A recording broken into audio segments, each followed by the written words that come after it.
This is what is the reality of ethanol blending. A lot of people have come online and said that there is going to be mixing of E22, 25, 27 and 30 into the fuel. While the government being who they are, there is good chances of that happening. It still depends on the testing agencies. So let me bring some clarity into what is actually going on.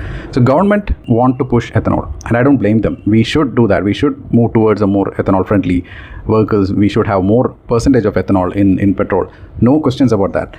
But the way it was implemented, I'm totally against it. Without giving an option for people who had vehicles which are not compatible with these fuels, government forced it down our throat.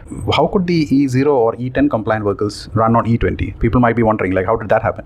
Because most manufacturers, especially fuel injected vehicles, will have some tolerance towards this. Like, even if the fuel has a little bit of ethanol, the vehicle, the ECU can compensate. In carburetor vehicles, you might have to change some settings, but it might still run. So as of now, that's what we are seeing. And there is consequences. There is no question about that. There is massive consequences of using E20 or any mix of ethanol in a vehicle that is not compatible with ethanol. To understand if there is an impact, all you have to think is this.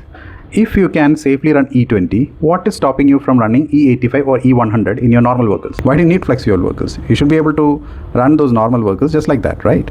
But no, you cannot. The energy content of ethanol is not the same as energy content of petrol. So when you mix these two, it changes the whole air-fuel ratio. How much fuel is needed for a volume of air changes. And ECUs are able to compensate for the time being up to, let's say, E20, and I believe it's at the limits of how much they can compensate.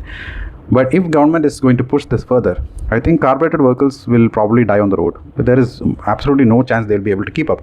I have two carbureted vehicles. Both have running issues now. Both have starting issues. And unless they get up to temperature, it's very hard to keep them on. And I have to use the choke every single time. And I changed the carburetor on both my motorcycles last 1 year.